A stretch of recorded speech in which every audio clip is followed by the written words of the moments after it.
여러분 안녕하세요. 중근쌤이에요. 자, 이번 시간에는 4단원 식물과 에너지, 지난번에 이어가지고 광합성에 필요한 물질과 그리고 증산작용에 대한 기본적인 내용을 알아볼 거예요. 교과서를 보는 학생들은 페이지 125페이지에서 127페이지를 함께 보시면 되겠고요. 그리고 활동지는 1- 광합성에 필요한 물질을 보시면 될 것 같습니다.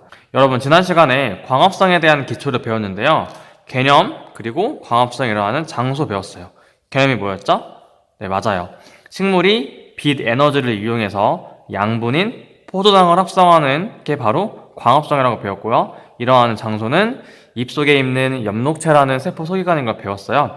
이걸 바탕으로 이번 시간에는 필요한 물질에 대해서 배울 건데요. 사실상 광합성을 좀 더 구체적으로 정의를 하려면 광합성에 필요한 물질과 생성되는 물질까지 알아야 좀 더 완벽하게 광합성을 이해를 할 수가 있어요. 이번 시간에는 필요한 물질이 어떤 건지 한번 확실히 알아보는 시간을 갖도록 하겠습니다. 여러분이 필요한 물질과 생성되는 물질은 이번 4단원을 쭉 다루면서 계속 나오는 내용이기 때문에 여러분들이 해당하는 물질과 이 각각의 물질들을 확인하는 탐구 실험을 꼭 제대로 연관지어서 기억하면 좋을 것 같습니다. 자, 여러분들 한번 내용을 알아볼 건데요. 우선 여기 있는 그림 먼저 보면서 광합성에 필요한 물질, 그리고 생성되는 물질을 보면서 광합성에 대한 전 과정을 좀 더 확실하게 과학적으로 이해해보는 시간을 갖도록 하겠습니다.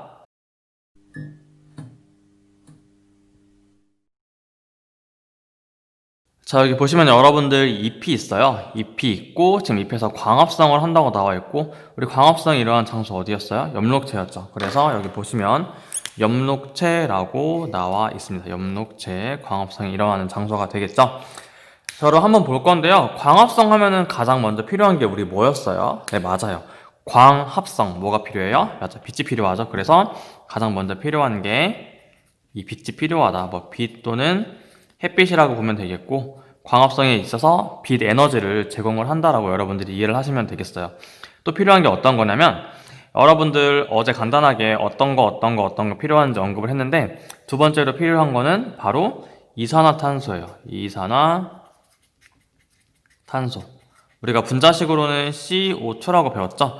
자, 여기 설명을 보면은 공기 중에서 잎을 통해 흡수한다 그랬어요. 즉, 이동을 보면은 원래 공기 중에 있던 이산화탄소가 잎을 통해서 흡수가 되는데, 잎을 통해서 흡수하려면은 구멍 같은 게 있어야 되지 않나요? 라고 여러분들 질문을 할 수가 있는데, 잎 앞면이 아니라 이 뒷면을 보면은 우리 눈에 보이진 않지만 현미경으로 확대했을 때 조그만 구멍들이 보여요. 이게 공기들이 드나드는 구멍이라 그래서 기공이라고 하는데, 공기 중에 있던 이산화탄소가 잎 뒷면에 기공이라는 구멍을 통해서 잎 속으로 들어간다, 이동한다, 흡수한다라고 여러분들이 이해를 하시면 되겠습니다. 자, 그 다음 필요한 물질이 어떤 거냐? 세 번째는 바로 물이었어요. 물. 그래서 설명을 보면은 뿌리에서 흡수해서 어떤 걸 통해서? 물관을 통해서 이동한다고 나와 있는데, 여러분들 다 알다시피 흙 속에 있는 물이 뿌리를 통해서, 그리고 줄기에 있는 물관을 통해서, 뿌리 줄기, 마지막으로 잎, 이 순서대로 간다고 보시면 되고, 이 줄기에 있는 물관을 통해서 운반된다라고 여러분들이 이해를 하면 돼요. 물이 이동하는 관이니까 물관, 이런 식으로 이해를 하면 되겠죠. 따라서 여러분들 이거를 정리해 보면은 광합성에 필요한 물질을 먼저 여러분들이 알 수가 있을 거예요. 필요한 물질 첫 번째가 뭐예요? 네, 맞아요. 빛이 되겠죠. 빛 또는 여러분들이 햇빛, 이런 식으로 이해를 하면 되겠고, 두 번째로 필요한 게 이산화탄소, 세 번째로 바로 물이 필요하다, 이렇게 여러분들 이해를 하시면 되겠어요. 참고로 이산화탄소의 분자식이 CO2였는데 물에 대한 분자식은 H2O라는 거 여러분들이 기억을 하시면 되겠죠. 자, 그럼 옆에서 이제 그 결과 생성되는 물질이 어떤 건지 한번 확인을 해 보도록 할게요. 자, 여러분들 생성되는 물질이 어떤 거냐? 자, 첫 번째로 바로 산소가 만들어져요. 여기 설명을 보면은 공기 중으로 방출돼요. 아까 이산화탄소는 흡수가 됐는데, 이번에는 그 생성된 결과니까 산소는 방출이 돼요. 그래서 역시 똑같이 아까랑 마찬가지로 잎 뒷면에 있는 기공을 통해서 산소가 나와서 공기 중으로 간다라고 보시면 되고, 아까 이산화탄소와는 반대라고 보시면 되겠죠? 그리고 만들어지는 물질 또 하나는, 여러분들 광합성 했을 때 빛을 통해서 만들어지는 양분의 종류가 뭐였어요? 네, 맞아요. 포도당이었죠. 그래서 포도당 이렇게 등장을 해주면 되겠습니다. 광합성 결과 만들어지는 양분인데, 여기 보시면 물에 잘 녹지 않는 녹말이 된다. 즉 이게 어떤 말이냐면 광합성 결과 맨 처음 만들어지는 양분은 포도당인데 이게 나중에 식물의 체내에서 녹말로 전환이 돼요. 그리고 이 녹말이 다시 포도당으로 전환되기도 하고요. 그래서 이 말을 설명한다라고 여러분들이 이해를 하시면 되겠습니다. 자, 밑에 한번 다시 적어 볼게요. 광합성 결과 생성되는 물질이 어떤 거냐? 우리 맨 처음 뭐였어요? 네, 맞아요. 산소라는 기체가 만들어지죠. 그리고 그 다음 포도당이라는 양분이 만들어진다. 이렇게 여러분들 이해하시면 되겠어요. 산소는 분자식이 뭐였어요? 산소는 원자는 O인데 분자식은 O가 두 개 있는 O2라고 했죠. 그래서 여러분들 이렇게 이해를 하시면 되겠고요.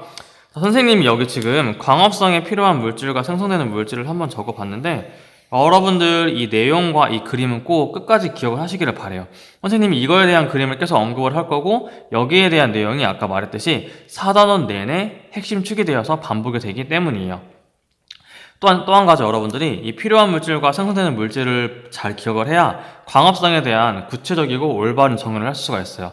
여러분들이 다시 한번 광합성을 이렇게 정의를 할 수가 있을 거예요. 광합성은 식물이 물과 이산화탄소를 이용하여 빛 에너지를 통해 포도당과 산소를 생성하는 과정이다라고 하면은 완벽하게 정의가 되겠죠. 그래서 여러분들이 이거에 대한 내용 꼭 한 번 더 짚고 가시길 바라겠습니다.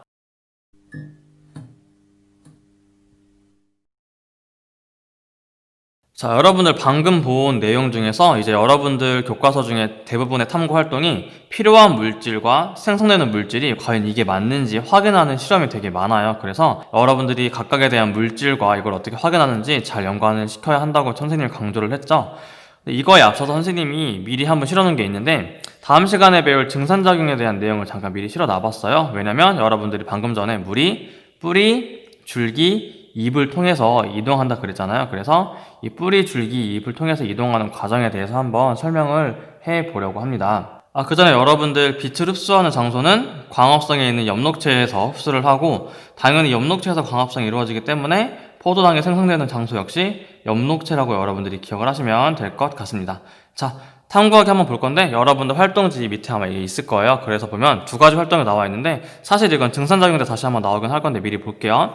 샐러리의 단면 추측하기라는 탐구 활동과 봉선화의 물높이 변화 추측하기가 있는데 여러분들은 그림을 아마 보시면 될 건데 샐러리 단면 추측하기는 물에 물감을 풀고 샐러리 줄기를 넣었을 때 색깔이 있는 물을 샐러리가 흡수를 하면서 그러면 흡수하는 그 통로, 그 관이 이제 염색이 될 거 아니에요.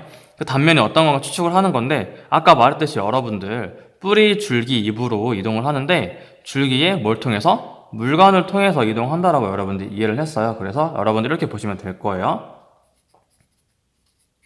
물의 이동 경로가 당연히 흙 속에 있는 물이 어디로?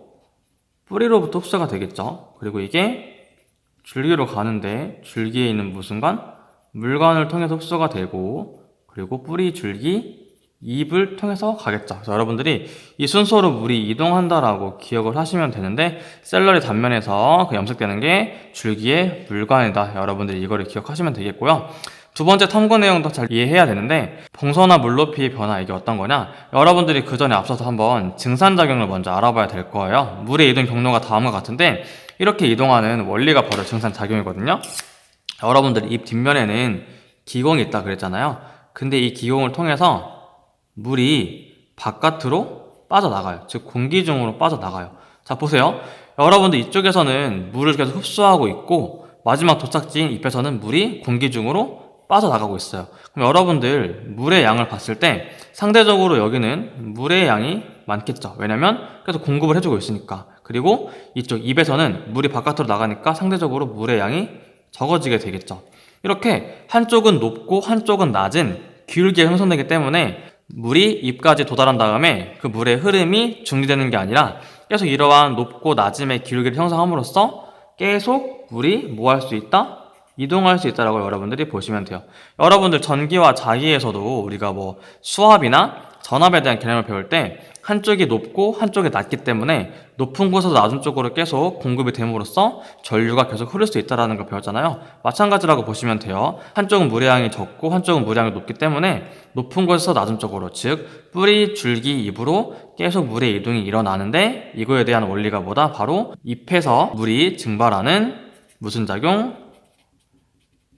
증산작용 때문이다라는 걸 여러분들이 기억하시면 되겠습니다. 증산작용은 정말 잎에서 물이 증발하는 작용이다. 그리고 이것 때문에 잎에서 물의 양이 부족하기 때문에 뿌리, 줄기, 잎으로 계속 물의 이동이 발생한다. 이렇게 여러분들이 이해를 하시면 되겠고요. 여러분들 봉선화 물높이 추측하기가 어떤 거냐면, 잎이 있는 봉선화와 잎이 없는 봉선화를 비교를 하는 거예요. 보세요. 여러분, 잎이 있는 봉선화가 있고 잎이 없는 봉선화가 있어요. 여러분들, 잎이 있는 봉선화는 증산작용이 활발할까요? 활발하지 않을까요? 맞아요.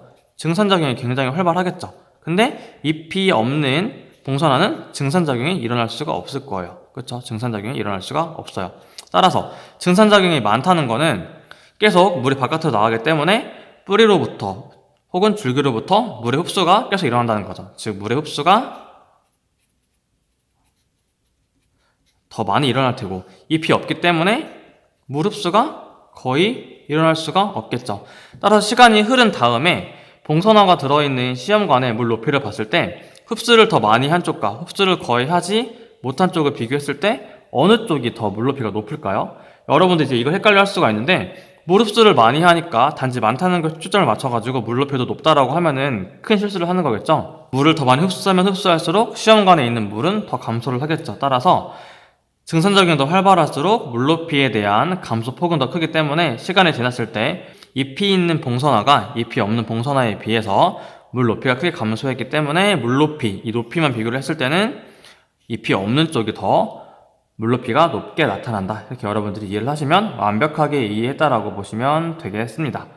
자, 이렇게 여러분들 증산작용에 대한 내용도 알아봤는데요. 선생님이 아까 전에 광합성에 필요한 물질과 생성되는 물질은 이 종류뿐만 아니라 각각을 확인하는 실험이 중요하다 그랬잖아요. 한번 여러분들 빛과 이산화탄소, 특히 이산화탄소가 왜 필요한지 이거를 탐구하는 실험이 밑에 나와 있는 BTB 용액으로 알아보는 실험이거든요. 여기에 대한 내용 중요하고 여러분들이 처음 아는 지시학에 나오기 때문에 이것과 실험 내용, 그리고 추가적인 지시학에 대한 내용까지 한번 본격적으로 알아보도록 하겠습니다.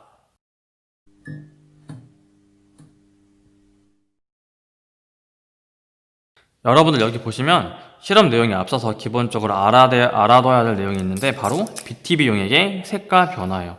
BTB 용액은 쉽게 여러분들 산성과 염기성 그리고 중성 상태의 용액을 파악할 수 있는 지시약, 지시용액이라고 보시면 되고요. 염기성, 중성, 산성에 따라서 색깔이 변하는데 여러분들이 한번 볼 필요가 있어요. 자, 우선 먼저 이산화탄소가 CO2잖아요. 이산화탄소의 농도가 높을수록 산성이 돼요. 즉 이산화탄소의 양이 높다 하면 이게 산성이고, 반대로 이산화탄소 농도가 낮다 하면은 염기성이 되겠고, 중간 정도가 있으면 중성이다라고 보시면 돼요. 산성은 CO2의 농도가 높고 염기성은 CO2의 농도가 낮다라고 보시면 되는데, 이 각각에 대해서 BTB용의 색이 변할 거예요. 사실 여러분들이 선생님이 활동지를 줬는데 이 지시학에 대한 활동지는 컬러로 줬어야 되는데 선생님이 흑백으로 줬잖아요. 그래서 선생님 영상을 보고 한번 여러분들 색깔을 확인하고 적어 보도록 해요. 중성 상태에서는 보이는 것처럼 BTB 용액이 무슨 색? 네, 맞아요. 초록색을 띄어요. 초록색을 띄고요. 자, 그리고 여기 보시는 것처럼 산성일 때는 무슨 색? 네, 맞아요. 산성일 때는 노란색을 띱니다. 노란색을 띱니다. 그리고 여러분들 마지막으로 염기성일 때는 무슨 색? 여기 보이는 것처럼 푸른색을 띱니다. 파란색처럼 보이는데 푸른색으로 정의하고 있기 때문에 선생님도 이렇게 푸른색 이렇게 정의를 해 보도록 하겠습니다.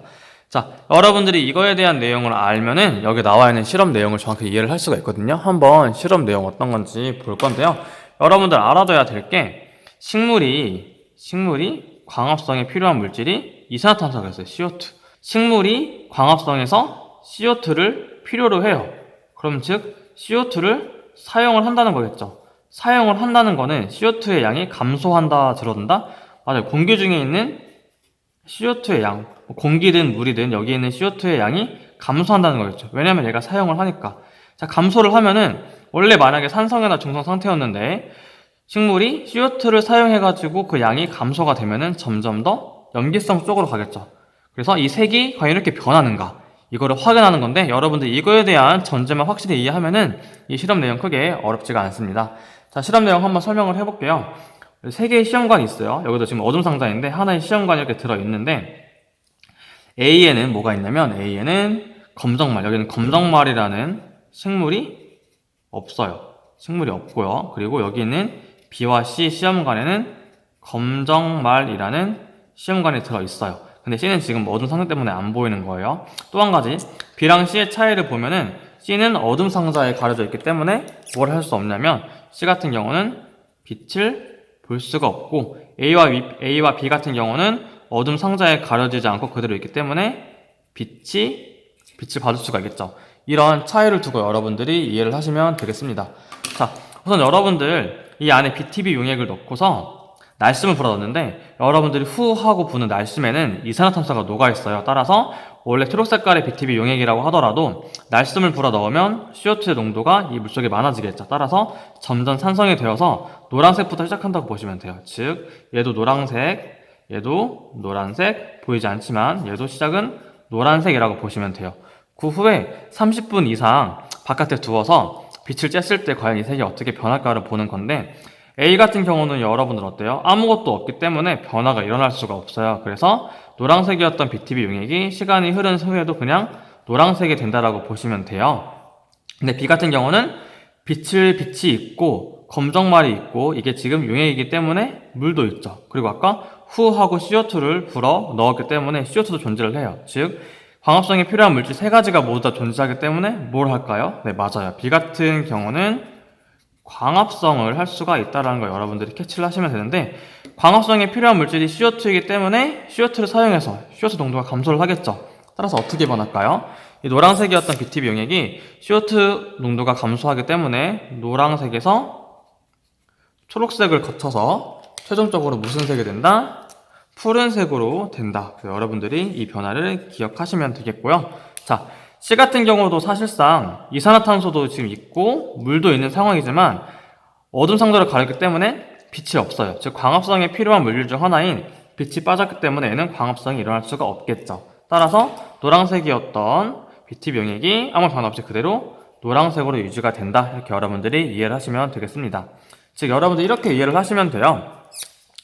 A와 B 같은 경우는 검정말이라는 식물이 있고 없고에 따라서 BTB 용액의 색깔이 변했어요. 따라서 이 검정말이 있음으로 해가지고 CO2를 사용을 하는구나. 따라서 광합성에 뭐가 필요하다? CO2가 필요하다는 걸 여러분들이 이해를 하시면 돼요. 즉 A와 B 실험을 통해서는 식물의 광합성에 CO2가 필요하다는 걸 확인하는 실험이었고요. B와 C 같은 경우는 다 똑같이 검정말이 있는데 B와 다르게 C만 빛을 못 받고 그 결과 광합성이 일어나지 않았어요. 따라서 B와 C를 봤을 때는 뭐가 필요하다? 빛이 광합성이 필요하거나 이렇게 여러분들이 이해를 하시면 되겠어요. A와 B, B와 C까지를 통해서 각각의 필요한 물질까지 여러분들이 알면은 이 탐구에 대해서 완벽하게 이해했다라고 자신할 수 있을 것 같습니다.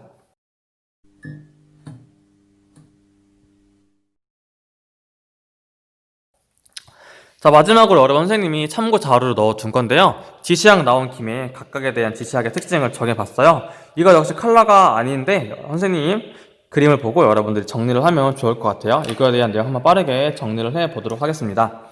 여러분들 지금 각각에 대한 지시학의 종류가 4가지인데요. 가장 먼저 있는 게 리트머스 종이에요. 여러분들 여기다 이렇게 직접 써보시면 돼요. 여러분 활동지에. 그리고 두 번째는 게 지금 약간 오렌지색이잖아요. 그래서 얘는 오렌지이긴 오렌지인데 메틸 오렌지 용액이고요. 그리고 여기는 약간 자주 색깔이 도는 용액의 이름은 페놀프 탈레인 용액이고요. 여기 보시면은 노란색, 초록색, 파란색이 있어요. 로초파. 방금 본 무슨 용액? 네, BTB 용액이다라고 여러분들이 이해를 하시면 되겠습니다. 여러분은 각각 산성, 중성, 염기성에 대해서 색깔이 변함으로써 용액에 대한 액성을 지시하는 용액인데요. 자, 리트머스 종이는 중성에서는 반응하지 않고 산성과 염기성에서만 반응을 하는데 산성 같은 경우에는 푸른색 리트머스 종이가 붉은색으로 변하게 되고요. 그리고 중성 건너뛰고 염기성에서는 이 붉은 색깔 리트머스 종이가 지금 젖어있는 부분에는 푸른색으로 변했죠. 그래서 아까랑은 다르게 붉은색 리트머스 시험지 종이가 푸른색으로 변한다. 염기성에서 이렇게 이해를 하시면 되겠습니다. 그리고 메틸 오렌지 용액을 보면은 약간의 색깔이 다른데 사실 이 두 개의 색깔은 거의 비슷하다고 봐요. 그래서 어떻게 보냐, 여기 지금 맨 처음에 있는 이 산성에서는 여러분 보이는 것처럼 빨간색이잖아요. 그래서 메틸 오렌지 용액이 산성에서는 빨간색이 되고요. 중성과 염기성에서는 둘 다 노란색이 돼요. 물론 중성보다는 좀 더 염기성에서 약간 오렌지색이 더 강하게 돌긴 하는데 둘 다 유사하기 때문에 노란색으로 여러분들이 이해를 하시면 되고요. 페놀프탈레인 용액은 산성과 중성에 색이 없잖아요. 그래서 무색, 즉 산성과 중성 용액에는 페놀프탈레인 용액을 넣어도 색깔 변화가 없지만 염기성 용액은 넣었을 때 무슨 색으로 변해요? 자주색으로 변하죠. 이게 보통 자주색이라고도 하고 색에 따라서는 붉은색이라고도 하거든요. 그래서 여러분들이 둘 다 기억을 하시면 될 것 같아요. 교과서에서는 주로 붉은색이 나오는데 실제 눈으로 보면은 자주색으로 여러분들 보인다는 거 확인할 수가 있고, 그리고 여러분 BTB 용액은 너무나 잘 알죠. 여러분들 이렇게 외우면 되는데요. 산성, 중성, 염기성에 따라서 무지개가 빨주, 노초, 파잖아요. 그래서 산성, 중성, 염기성에 따라서 노, 초, 파 이렇게 이해를 하시면 돼요. 물론 교과서에는 파 대신에 푸른색으로 나와서 이것만 푸른색이라고 여러분이 써주시면 노랑, 초록, 푸른색 이렇게 기억하시면 액성에 따른 BTB 용액의 색 변화를 알아볼 수가 있을 겁니다. 자, 이렇게 해서 여러분 이번 시간에는 4단원 식물과 에너지 광합성에서 광합성에 필요한 물질에 대해서 알아봤어요. 그래서 필요한 물질과 생성되는 물질에 대해서 알아봤고요. 이에 대한 탐구 내용, 그리고 증산작용에 대한 기초 내용과 탐구 실험까지 확인을 해봤어요. 오늘 내용이 많은데 여러분 꼼꼼하게 학습을 하시고요. 이거에 대한 댓글 퀴즈와 구글 클래스룸 과제도 여러분들 열심히 올려주시기를 바라겠습니다. 그럼 여러분들 추석 연휴 잘 보내고 다음 주에 더 건강하고 재밌는 모습으로 보도록 할게요.